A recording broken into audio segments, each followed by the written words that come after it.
existentielle à laquelle chacun devra répondre. L'avons-nous reçu réellement ? Et là, vous avez compris qu'il s'agit du Sauveur et du Seigneur Jésus-Christ. Avons-nous reçu réellement Jésus-Christ ? Alors, j'utilise ce mot recevoir, conjugué, parce qu'il est dit dans l'évangile de Jean au chapitre 1 et au verset 12, je vous le cite, en parlant de la lumière qui est Jésus-Christ. Vous connaissez ce passage ? À tous ceux qui l'ont reçu. D'où ma question. Et parce qu'un grand nombre ne l'ont pas reçu. Donc, il dit à tous ceux qui l'ont reçu, à ceux qui croient en son nom. Ça veut dire la même chose. Elle a donné cette lumière qui est Jésus-Christ, le pouvoir de devenir enfants de Dieu, lesquels sont nés non du sang, ni de la volonté de la chair, ni de la volonté de l'homme, mais de Dieu. Et donc cette question que je nous pose, je m'inclus dedans, bien sûr, va nous suivre tout au long de notre méditation. Peut-être la poserai-je une deuxième fois, voire une troisième fois, selon ce que nous pourrons dire et avancer ensemble sur le sujet. Et vous savez, ou peut-être pas d'ailleurs, en contraste avec cette promesse divine extraordinaire du fait que si nous l'avons reçu, nous sommes devenus enfants de Dieu, c'est quelque chose qui nous dépasse. En contraste avec cette promesse divine extraordinaire que beaucoup d'entre nous aujourd'hui vivent par la foi dans une foi authentique, et ça je n'en doute pas, se situe une manière ou la manière dont l'homme comprend le terme ou l'expression recevoir. Recevoir Christ. Qu'est-ce que ça signifie vraiment ? Et il me semble franchement, voire même dans l'Église, que ce terme de croire ou de recevoir, si je m'appuie sur ce texte de Jean 1,12, qui vient de la bouche même du Seigneur, fait de la part des uns et des autres, on va dire, l'objet d'une interprétation souvent très particulière, très personnelle,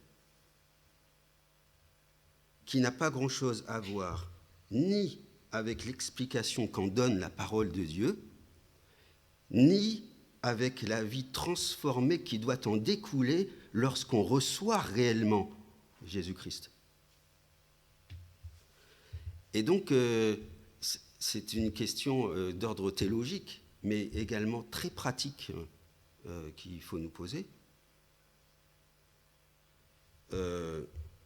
Recevoir pour beaucoup signifie, et on le dit tellement de fois, accepter Jésus-Christ comme Sauveur et Seigneur. Recevoir pour beaucoup, ça signifie le faire entrer dans notre cœur. Pour beaucoup, ça signifie l'inviter dans notre vie. Est-ce que c'est ça ? Et vous serez peut-être surpris d'apprendre que de telles affirmations, de telles pensées ou de telles paroles pour expliquer ce que ça signifie sont étrangères à la Bible quand on regarde les choses de près. Et on va regarder ça ensemble. Mais elles sont ces explications que nous donnons souvent sur le fait de recevoir Christ sont utilisées bien souvent pour, et même par ceux qui le disent, pour produire une prise de décision qui peut être éphémère, mais qui ne s'appuie pas sur le fondement solide d'une foi authentique basée sur une compréhension saine des Écritures. Et on va le voir. Mais le résultat, c'est que je m'aperçois personnellement, et ce n'est pas du tout le fait de notre Église ici, c'est partout dans le monde, lorsqu'on entend les uns et les autres parler. Le résultat, c'est le constat d'un nombre croissant de personnes qui vont se dire chrétiennes, mais dont la vie n'est pas conforme à une vie selon la vie de Jésus. Et donc, la question est posée pour nous aussi. L'avons-nous reçu réellement ?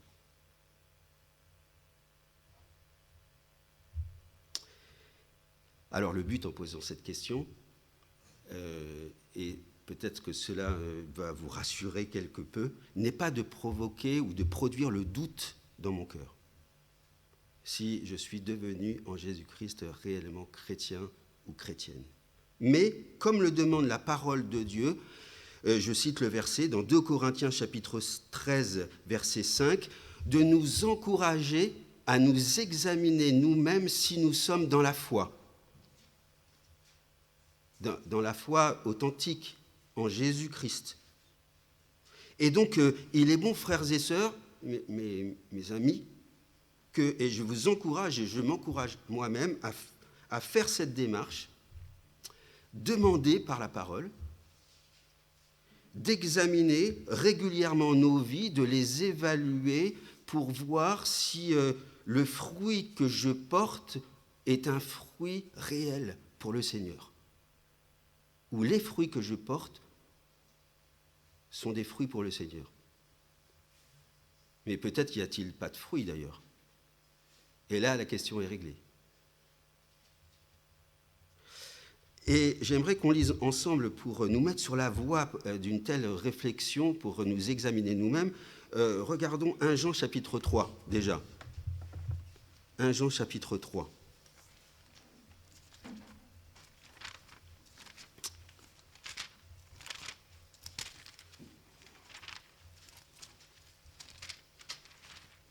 Et je lirai le verset 10. 1 Jean chapitre 3, verset 10.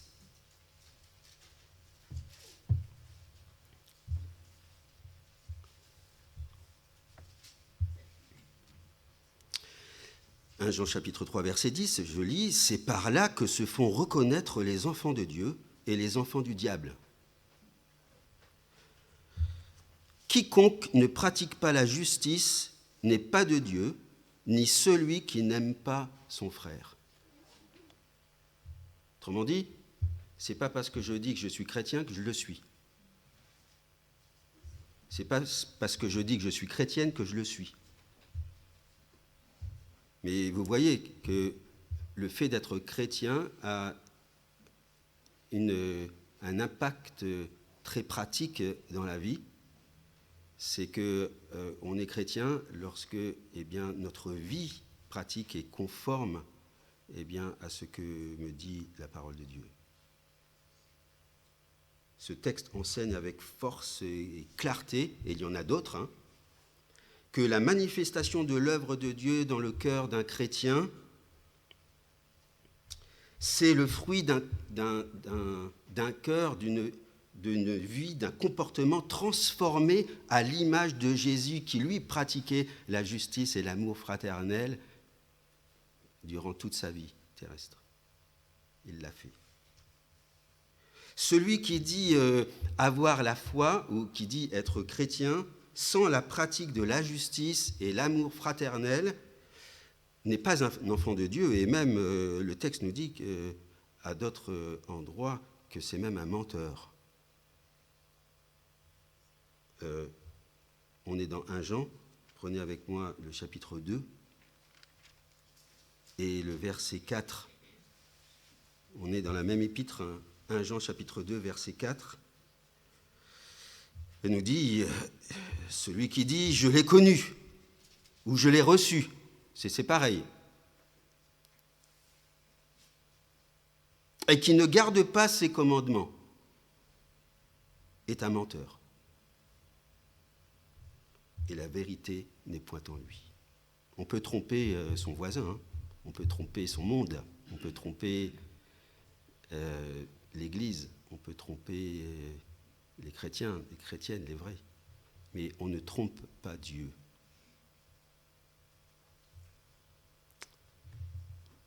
D'où ma question.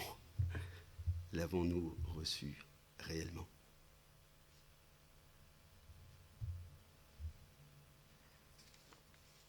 Et donc, pour mieux comprendre, et j'aimerais cela, ce que signifie le recevoir, comme la parole de Dieu l'enseigne.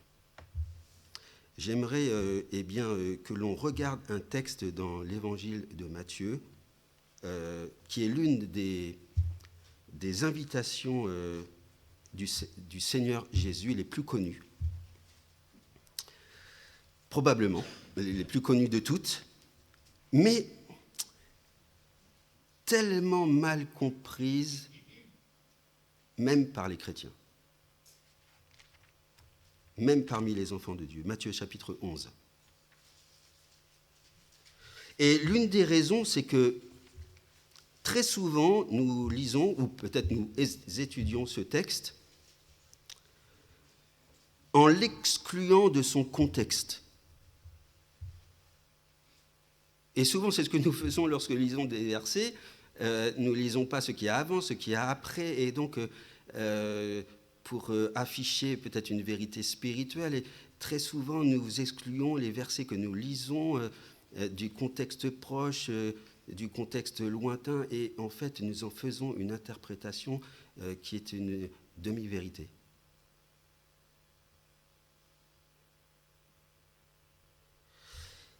Et j'aimerais commencer à lire ce texte de Matthieu 11, non pas à partir du verset 25, parce que c'est ce que nous faisons souvent,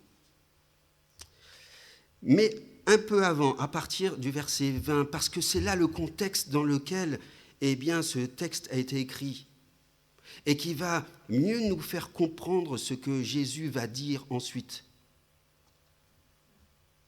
sur le fait de le recevoir à ceux qui l'ont reçu.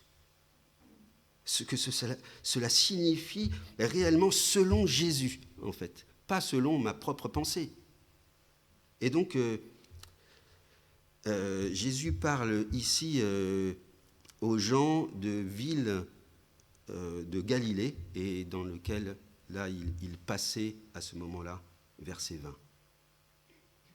Alors, il se mit à faire des reproches aux villes dans lesquelles avaient eu lieu la plupart de ces miracles, parce qu'elles ne s'étaient pas repenties.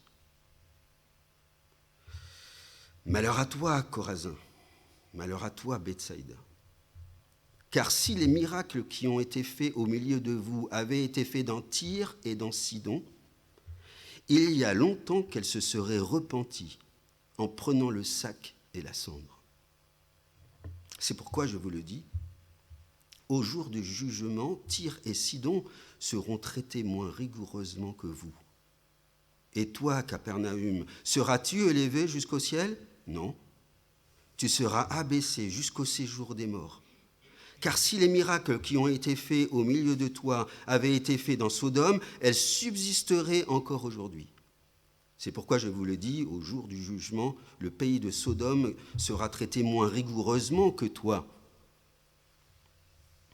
En ce temps-là, Jésus prit la parole et dit : « Je te loue, Père, Seigneur du ciel et de la terre, de ce que tu as caché ces choses aux sages et aux intelligents, et de ce que tu les as révélées aux enfants.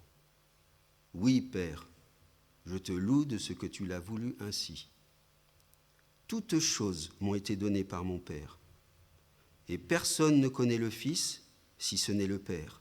Personne non plus ne connaît le Père si ce n'est le Fils et celui à qui le Fils veut le révéler. Venez à moi, vous tous qui êtes fatigués et chargés, et je vous donnerai du repos. Prenez mon joug sur vous et recevez mes instructions, car je suis doux et humble de cœur, et vous trouverez le repos pour vos âmes, car mon joug est doux et mon fardeau léger. Donc ce passage n'est pas simplement ou seulement une invitation qui est lancée aux chrétiens, aux chrétiennes, qui peut-être être fatigués, chargés, comme le texte nous en parle, ou pour franchir un cap supplémentaire dans sa vie spirituelle, mais c'est un texte d'abord qui nous parle du salut en Jésus. Et c'est lui qui nous explique la démarche, donc, pour obtenir le salut en lui. C'est par la grâce que nous sommes sauvés, n'est-ce pas? Par le moyen de la foi. Cela ne vient pas de nous, c'est le don de Dieu. Et contrairement à ce qui est souvent proposé ou dit, je dirais malheureusement, ce n'est pas nous qui l'invitons dans notre cœur. Ce n'est pas à travers la prière parfois que l'on dit « Seigneur, viens dans mon cœur ».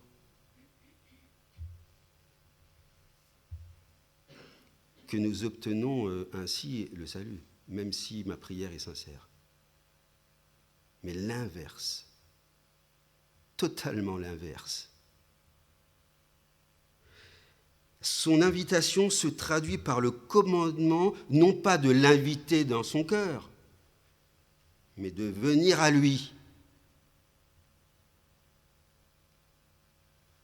de nous repentir et de prendre son joug, c'est-à-dire le joug de la soumission de Jésus. Et donc, la démarche est totalement inversée. Le Seigneur Jésus me dit, viens à moi. Dans la repentance et la foi, et tout le texte qui précède sur ces villes apostates, si je peux dire, nous parle de repentance qui, dans ces villes, n'existaient pas, et donc qui ont été condamnées par le Seigneur. Et il poursuit ensuite son discours en invitant les personnes à venir à lui, mais dans le même état d'esprit, qui n'a pas été celui de ces villes qui ont été condamnées par le Seigneur.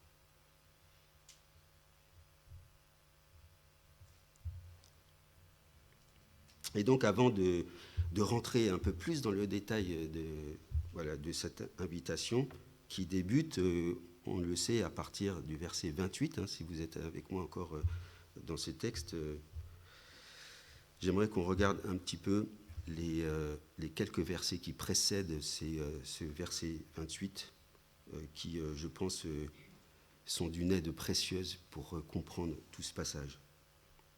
Vous voyez au verset 25 qu'il est dit « en ce temps-là ». En ce temps-là.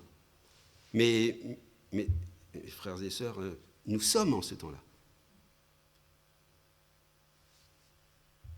C'est-à-dire,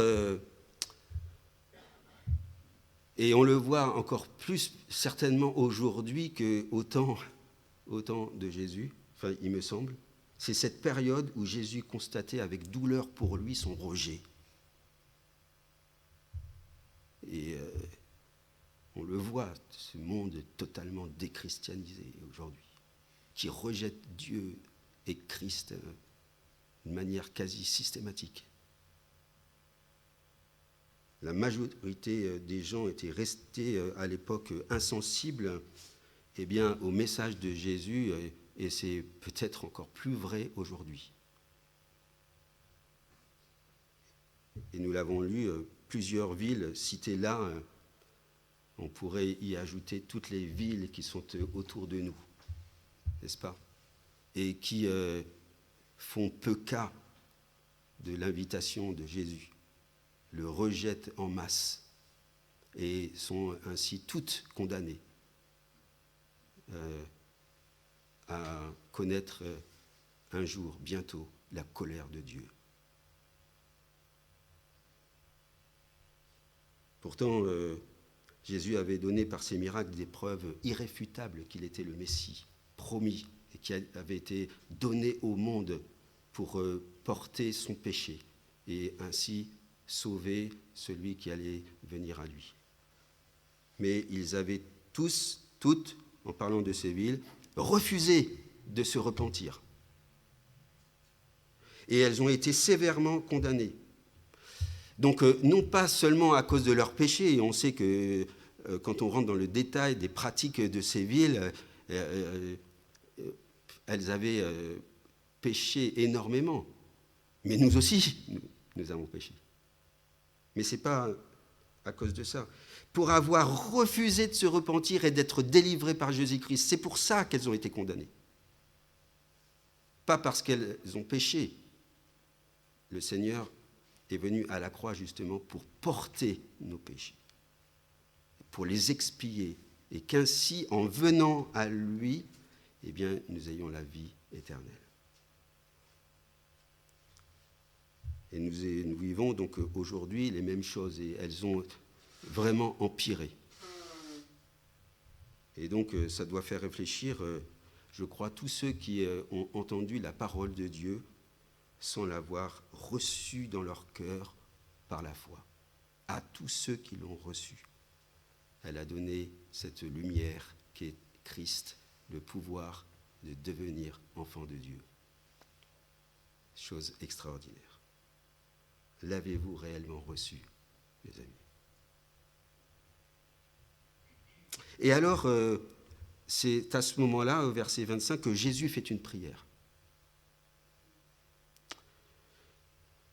Donc, il s'adresse à son Père,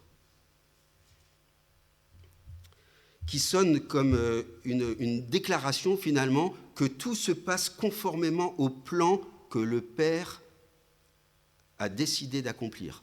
Vous avez remarqué ça? Quand on lit les paroles de Jésus dans sa prière?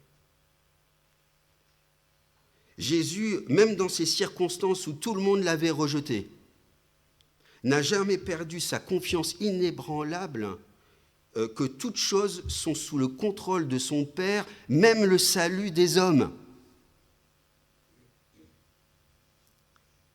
Pourtant, une très grande majorité l'avait rejeté. Mais une très petite minorité était venue à lui. Mais comment se fait-ce? Parce que le Père l'a voulu. Si on lit bien le texte. Toutes choses, même la vie des hommes, sont sous le contrôle de Dieu notre Père, mes amis. Et c'est pourquoi Jésus nous lance encore aujourd'hui, pour celui ou celle ce matin, peut-être y en a-t-il dans la salle, qui n'ont pas reçu le Seigneur Jésus, et le Seigneur et Sauveur Jésus-Christ. Et donc, il nous lance encore aujourd'hui cette invitation solennelle. C'est l'évangile résumé, ce passage, hein. Voilà, qui contient tout ce qui est nécessaire et suffisant pour devenir un authentique enfant de Dieu par la repentance et la foi en Jésus-Christ. Et remarquez que les choses qui sont révélées, parce que pour recevoir Jésus-Christ, il faut recevoir la révélation de Dieu. Et que là, il est dit, le Seigneur le dit, que ces choses qui sont révélées concernant la rédemption et le salut ne le sont, verset 25, qu'aux enfants. Ah oui. Ni aux intelligents, ni aux sages. Cela a été révélé. On va donner au moins un exemple tout à l'heure. Alors, attention à ne pas se méprendre. Jésus ne voulait pas dire qu'on n'a pas le droit d'être intelligent et sage pour recevoir Jésus. Non. D'ailleurs, si on est intelligent et sage, on peut dire Qu'avons-nous reçu que nous n'ayons reçu de Dieu? Si nous sommes intelligents, c'est un don de Dieu également. Si nous sommes sages, c'est un don de Dieu. Si nous avons des qualités personnelles, individuelles, dans un domaine ou dans un autre, c'est un don de Dieu. Donc, pas lieu de s'enorgueillir.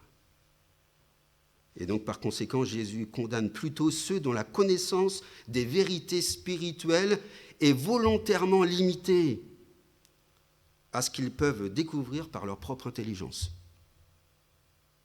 Les pharisiens, par exemple, étaient très intelligents, avaient acquis une certaine sagesse.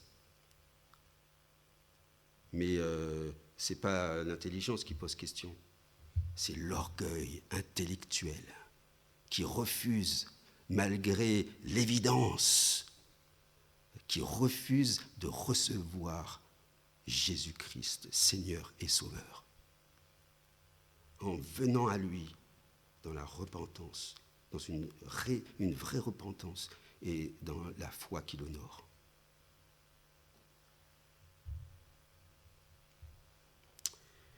Jean-Paul Sartre, que peut-être on connaît de nom, ceux qui sont à l'école en français apprennent peut-être ses écrits, qui est un grand écrivain, philosophe français, athée, et qui l'assumait, qui a traversé les 2 grandes guerres, et qui a dit « Je ne vois pas en Christ une quelconque vérité universelle. L'homme n'a besoin que de lui-même pour donner un sens à sa vie. »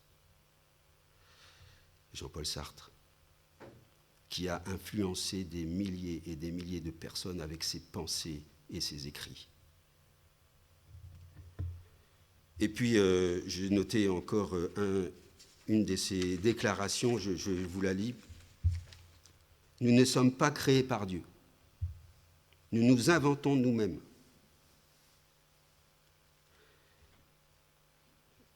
Et c'est une personne qui défendait une philosophie athée qui reposait en fait sur la valeur de l'homme lui-même. Il niait l'existence de Dieu et il disait que l'homme est totalement responsable de son propre destin. Voilà où mène non pas l'intelligence, non pas la sagesse, mais l'orgueil intellectuel de refuser l'évidence, car j'ai essayé d'aller plus loin. Jean-Paul Sartre connaissait la parole de Dieu. Il l'avait lue. Et il parle de Dieu à plusieurs reprises dans ses écrits en niant son existence. C'est terrible lorsque la sagesse et l'intelligence sont corrompues par l'orgueil. De refuser l'invitation de Christ à venir à lui. Celui qui croit a la vie éternelle. Celui qui ne croit pas, la colère de Dieu demeure sur lui. Ce qui est important, nous dit l'apôtre Paul dans Galates chapitre 5, en Jésus-Christ, ni la circoncision, ni l'incirconcision n'ont de valeur. Mais la foi qui est agissante dans l'amour.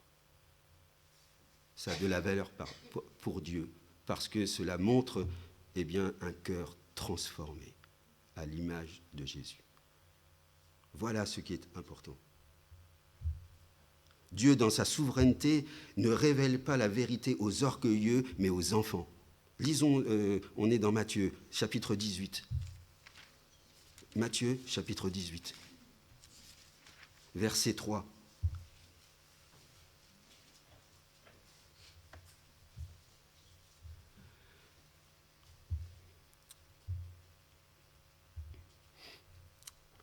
Encore Jésus qui dit une vérité. Ça doit rentrer dans nos esprits, ça. Je vous le dis en vérité, si vous ne vous convertissez et si vous ne devenez comme les petits enfants, vous n'entrerez pas dans le royaume des cieux. l'avons-nous bien reçu comme des petits-enfants? Il faut se poser la question. La réponse d'un petit enfant est très très souvent, c'est pourquoi il utilise cette image, à l'opposé de celle de l'orgueil humain adulte, qui pense, qui a sa conscience personnelle.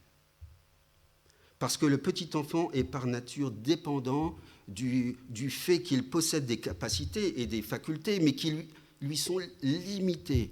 Et donc, sa vie dépend totalement, en tout cas dans les premières années, de ses parents. Et il reconnaît ses limites. Et pas forcément en le disant, mais dans son comportement, en montrant qu'il a besoin de ses parents pour évoluer. Il en est totalement dépendant. Ceux donc, comme un petit enfant, qui sont à la fois, qui se savent dépendants et qui se savent sans ressources, démunis, conscients qu'ils ne sont rien, peuvent de cette façon, comme le Seigneur le demande, se tourner vers Christ dans une dépendance totale, comme un petit enfant le fait à l'égard de ses parents. Et puis ce petit enfant doit aussi savoir qu'il ne peut connaître le salut que si Dieu le lui révèle. Et les parents, on le sait, apprennent beaucoup de choses à leur enfant. De la même façon, Dieu le Père, dans ce passage de Matthieu 11, eh bien, se révèle à nous comme des parents peuvent révéler des choses à leurs enfants, leur enseigner des choses. Eh bien, notre Père, qui est dans les cieux, fait de même avec nous concernant le salut et nous montre ainsi Jésus-Christ comme Sauveur et Seigneur vers lequel aller en répondant à son invitation.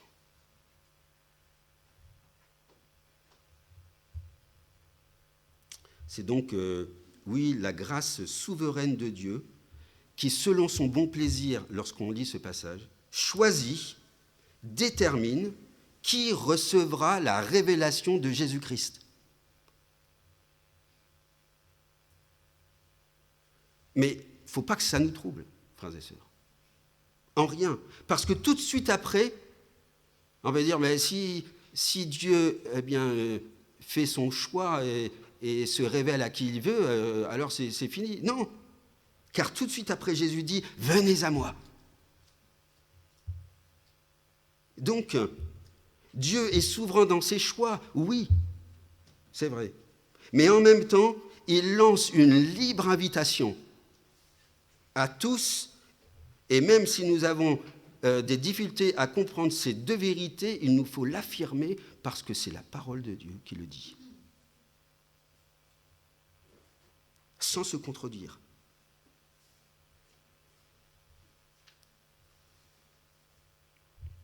Alors il dit dans Matthieu 11, « Vous tous qui êtes fatigués, venez à moi. » Vous tous. Peut-être j'aurai l'occasion, ça peut prendre la forme d'une étude biblique, que voilà un mot « tous », sans doute vous en êtes aperçu, qui revient des centaines de fois dans la Bible, tous. Mais là, c'est pareil. On en fait très très souvent une mauvaise interprétation.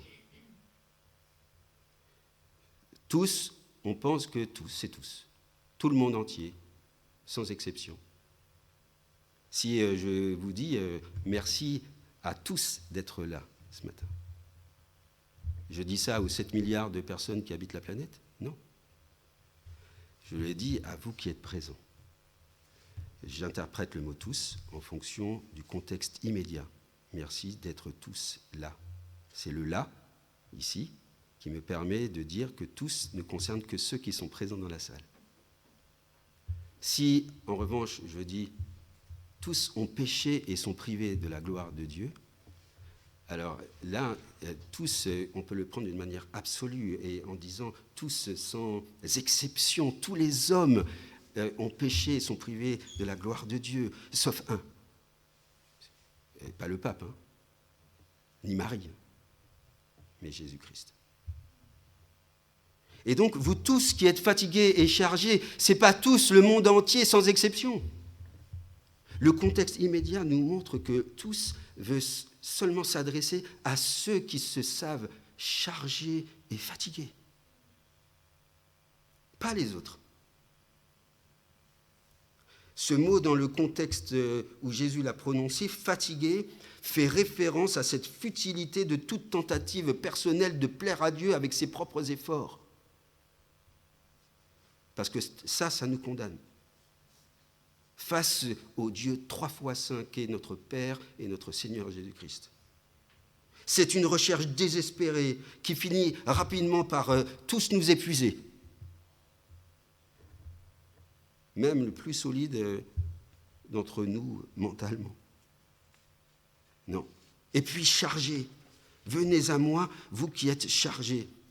C'est aussi l'image d'une personne qui croule sous le poids d'un fardeau et qui n'arrive plus à porter seul. On a connu ça dans la vie pratique. Dans le domaine spirituel, c'est pareil. Jésus appelle celui qui est courbé sous le poids d'une conscience lourde de péché, avec des sentiments de culpabilité, eh bien, de venir à lui pour en être délivré. Est-ce que de la manière dont Jésus le présente et l'explique, vous êtes fatigué et chargé ce matin ? On peut l'être, même en étant chrétien. Et donc, cette invitation s'adresse aussi à nous qui sommes chrétiens. Mais si vous ne l'êtes pas, et que, voilà, c'est une question que vous vous posez, alors posez-vous-la et répondez positivement à l'appel de Jésus à venir à lui. Il appelle seulement celui ou celle qui, après avoir épuisé toutes ses ressources personnelles, en a assez et désire renoncer à tous ses efforts. Donc de se tourner vers Jésus-Christ, le Sauveur, dans la repentance et dans la foi.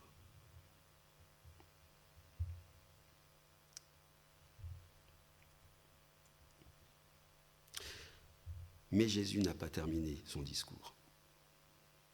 Alors on s'arrête souvent au verset 28. « Venez à moi, vous tous qui êtes fatigués et chargés, et je vous donnerai du repos. » Et je vais faire ma Bible et je m'en vais. Grossière erreur. Le texte continue. Le discours de Jésus continue. La vérité dans le fait de recevoir Jésus réellement inclut les versets 29 et 30. C'est absolument indispensable de le comprendre, de le saisir vraiment. À partir du verset 29, l'appel du Seigneur, « Prenez mon joug et recevez mes instructions », donc à se soumettre à son autorité, fait partie intégrante de son invitation au salut. Parce que si on n'est pas prêt à prendre son joug, à recevoir ses instructions, alors on n'est pas prêt à venir à lui et à répondre à son appel. Même si on dit le contraire. Oui, je suis venu à lui, mais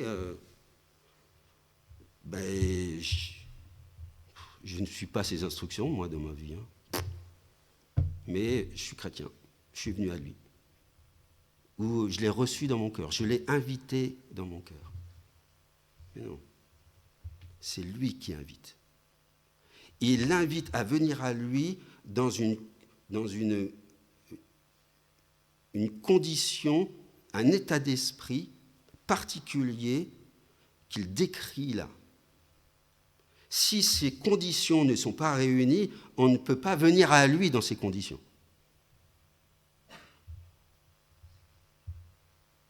Le joug était pour l'époque, ça qui est intéressant, une image saisissante que tout le monde comprenait. Alors aujourd'hui, on comprend moins. On aurait pu prendre peut-être une autre image, mais là, Jésus prend le joug comme une image pour expliquer et faire comprendre ce que signifie venir à lui réellement, le recevoir réellement. Et tout le monde admettait par ce symbole que c'était un symbole de la soumission. Et Jésus le savait bien. C'est pour ça qu'il utilise cette image. Non pas parce que le Seigneur Jésus sait tout. Bon, c'est vrai du reste, il sait tout. Mais c'est parce que, sans aucun doute possible, lui qui était charpentier, fils de charpentier, il avait certainement dans sa vie, dans l'atelier de son père adoptif, certainement construit des dizaines de jougs. Et il savait que c'était une parfaite illustration du salut.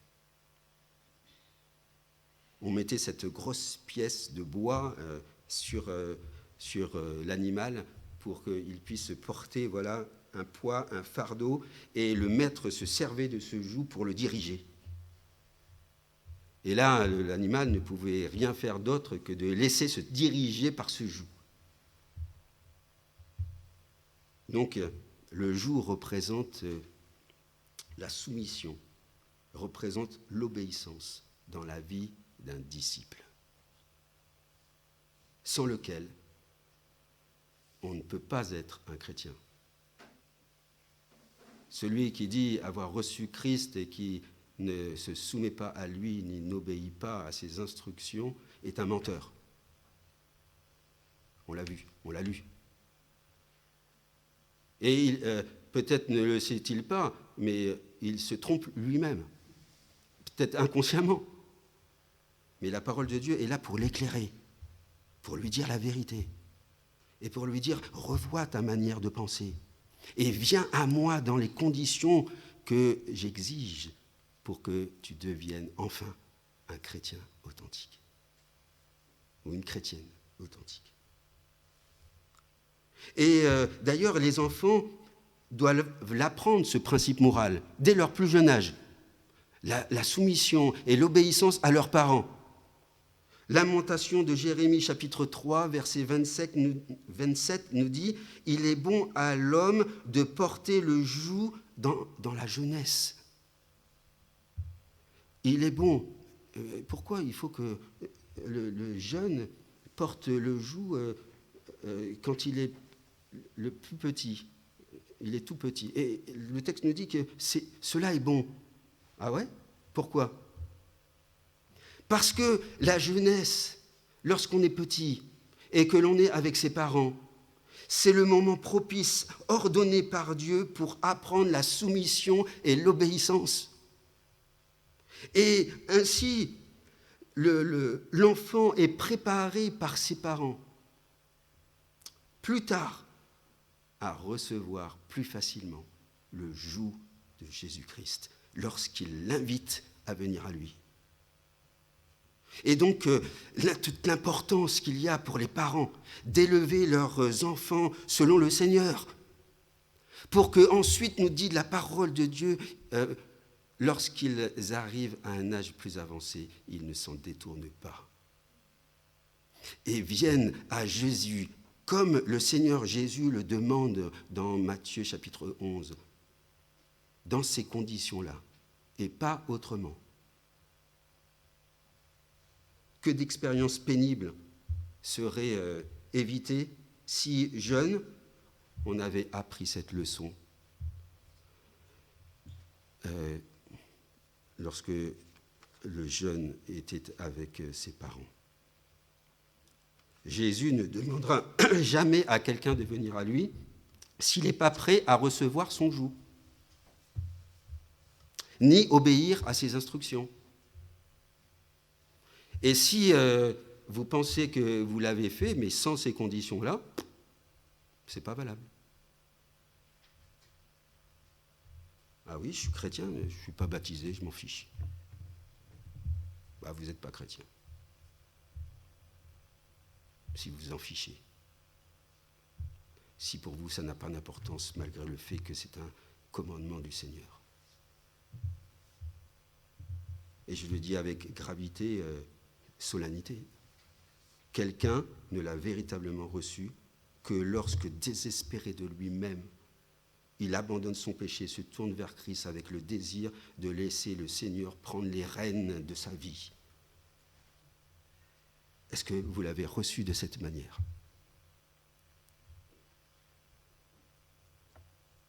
Et j'aimerais ajouter que Jésus nous offre non seulement son joug, veut que nous prenions son joug, mais également il a fait en sorte que nous soyons capables de le porter. C'est ça aussi qui est important. Oh, son joug, oh là, c'est trop difficile. Non. Lorsqu'on devient chrétien, le Seigneur nous permet, nous donne la force de les porter. Et c'est pourquoi il nous dit que son joug est léger. Philippiens chapitre 4, verset 13. « Je puis tout par celui qui me fortifie. » Et puis, le Seigneur nous a donné son esprit lorsque nous devenons un enfant de Dieu. La puissance de son esprit pour que nous puissions porter le joug de Jésus comme il nous le demande. Le joug de la soumission et de l'obéissance ne conduit jamais un enfant de Dieu à la tristesse ou à l'oppression, mais au repos, comme nous le montre ce texte, et à la joie de désormais lui appartenir en tant qu'enfant de Dieu. Se savoir libéré du fardeau du péché et de se savoir dirigé donc par un Dieu qui ne me veut que du bien. Jésus, c'est notre modèle parfait.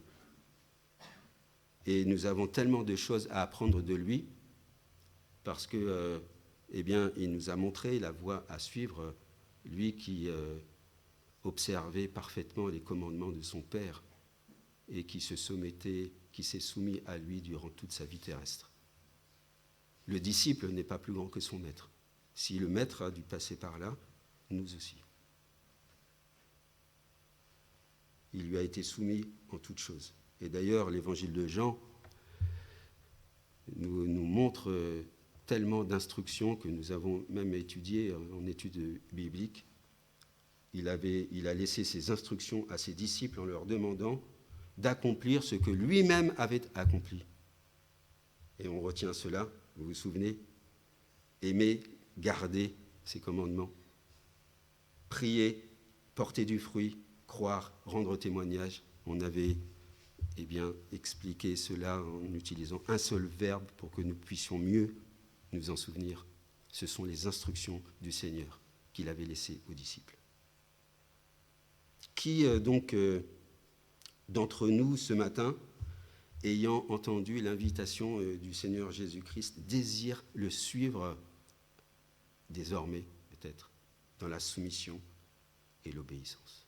Alors, si vous ne l'avez jamais fait le pas, que vous désirez le faire et venir à lui de tout votre cœur dans la repentance et la foi, c'est le moment. Vous pouvez le faire dans le silence de votre cœur ce matin.